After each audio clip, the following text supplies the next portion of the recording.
Ahoy rum explorers, I'm Nia, I'm a rum enthusiast, and today we're going to explore Kill Devil Pecan Rum. Super excited to try this. This is from a distillery up in the Outbanks in North Carolina. So today we're going to talk about the history of this distillery, the Barbados/pirate connection with this area of North Carolina, and how I got this bottle. So grab a drink and come plunder some rum with me.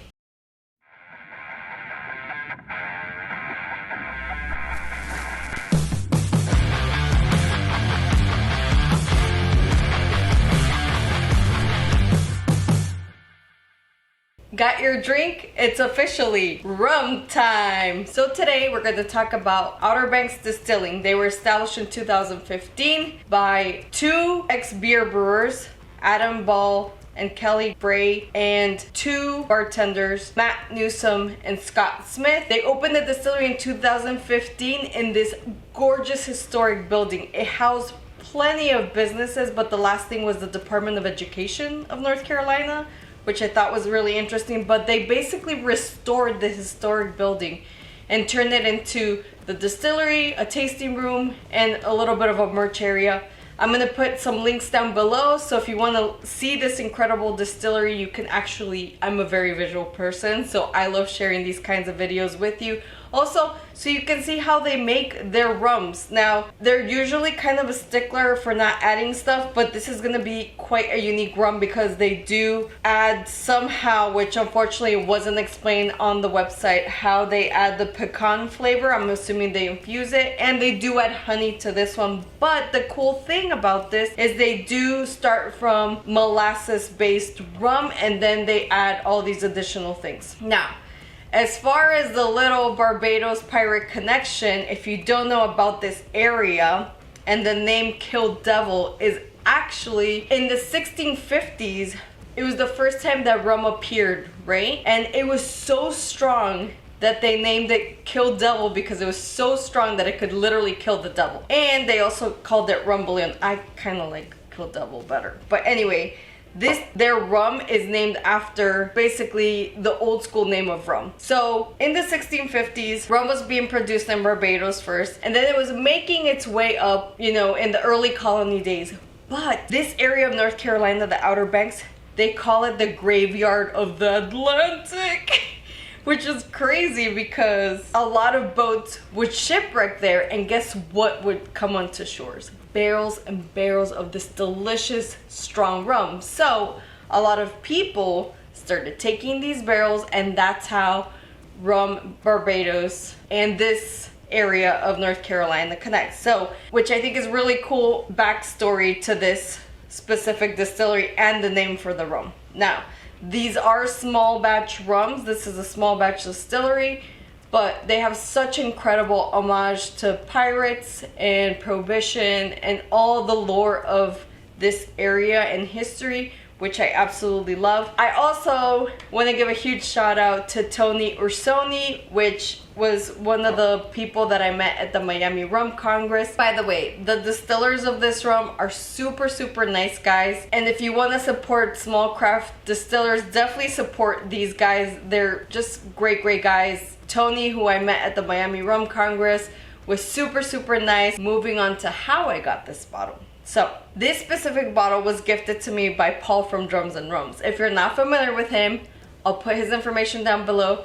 He's a drummer that loves rum, so definitely check out his channel. He has some great interviews there. He's my personal friend, and he, even though this should be on a sample Sunday, agreed to disagree with me, but I decided to do a full review because technically this is a full bottle, so it's not really a sample. But make sure you subscribe to my channel because I will be having an extra special sample Sunday today. One of my subscribers so kindly sent me some amazing samples that I'm so excited to try from Ecuador that I had not heard of. Anyway, moving on to this specific rum. So this specific rum, again, it is molasses based, it's distilled, but what they did is they used local additional things to add to their incredible rum. Now, I haven't tried any of their other rums, but They're very particular in the way they make their rum. They do use a hybrid still, so it goes through pot and column distillation. They do have ex-bourbon barrels that they age their rum in, which is quite interesting. But for this one, they actually have pecan trees, like by the distillery. So they use the pecans in those trees,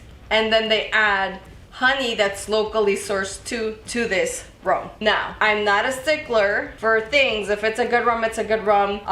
If you're not big into rums that have added things in them, maybe this is not the rum for you, but let's go forward with the review.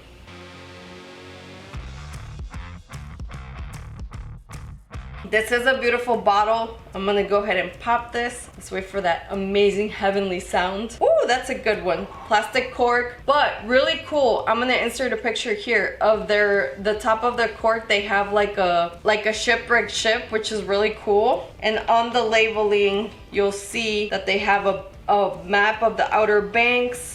This is 40%, so I don't expect a lot of heat from it, but it does say rum with pecans and honey. I did bring out the rum aroma training kit, but I don't think I'm gonna be able to use it because I'm gonna focus more on the notes. I'm gonna start with the neat glass and the Glencairn, and their slogan is "From molasses to glasses will put you on your asses." Just kidding, no. I added the last part. At 40%, I highly doubt that this is gonna put me on my ass, but yeah. From molasses to glasses, so cheers. Let's start with the nose. They said it's gonna be very butterscotchy. I'm getting more of like the nut nose. A lot of sweetness, more on like the caramel versus butterscotch for me. I don't know, you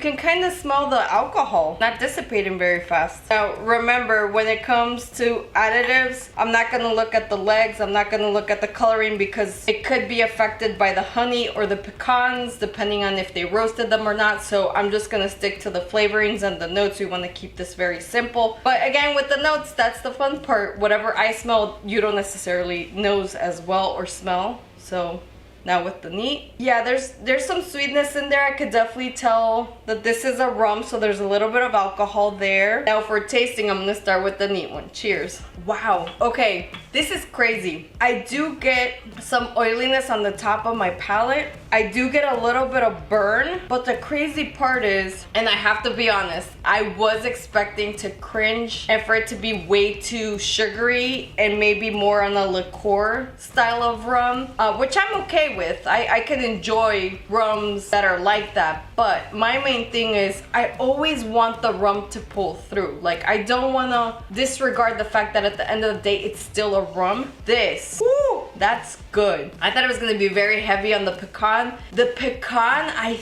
think, and if you have tried this rum, put a comment down below if you agree with me, but it kind of gives that sense of a more aged rum. You're getting that oiliness on the top of your palate that's quite enjoyable. Wow, this is like, I'm gonna have to take another sip. Yeah, this is pretty good. I like this. Like, this is supposed to be flavored, but it's very lightly flavored. I have to try the Glencairn because this is blowing my mind. I was expecting, so I'm getting to the point where I've tried so many rums that my palate has evolved. I feel like your palate does mature and change a little bit as you experiment with more rums.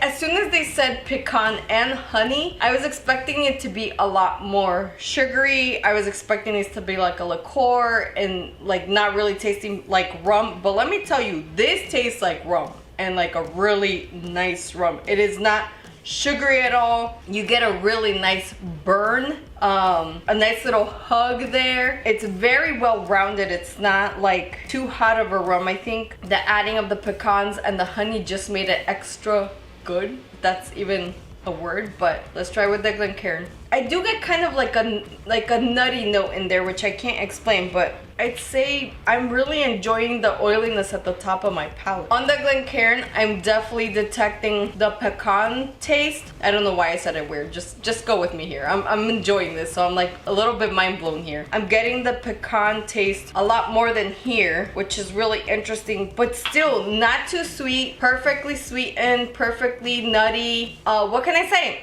I'm nuts for this rum. Is that what I would say? Probably. This is very unique. I'm super impressed. Hey, Outer Banks, I'm gonna have to come and visit you and try your white rum and your gold rum, because this is already incredible. And I can only imagine the rums that you don't add anything to it. I'd be very interested to try. So they are in the Outer Banks. That area is also named Kill Devil Hills, which is really cool. There's a lot of history in the area, and they do embrace the whole pirate history of the area as well, because obviously there's a lot of shipwrecks, and obviously shipwrecks bring pirates as well. But let me tell you, this is amazing. If you do see this, I do recommend buying it. Entry level, advanced level, rum explorers, I would definitely buy this. Now as far as the pricing, okay, so I had to do a little bit of research for this, but the pricing is $29.99. If you want to buy this bottle, I'll put the link down below. Apparently they partner with Cellar and they sell to 42 states. So if you're in those 42 states, highly recommend it. Now if you're not in those, hit me up. Would love to send you a sample of this. This is really good. Very good. But like I said, recommend it for entry level. It's quite a smooth rum, very unique tasting, and I'm impressed. Paul from Drums and Rums, he gifted me this bottle. Very excited. The other great thing is this rum is very well celebrated in different cocktails on their website, so I'm actually very excited to start making cocktails this weekend. So if you don't follow me on social media, definitely do, because I will be posting some stuff. On YouTube, we do have a community tab, so make sure you check that out as well, because I do post pictures on there and everything. But if you do not subscribe, make sure you do so I can welcome you on board and you can be part of the crew. And I look forward to the next rum. Cheers. Hey, do you enjoy flavored grape rums as much as I do? Make sure you check out this video right here. It's an amazing coffee rum. Check it out.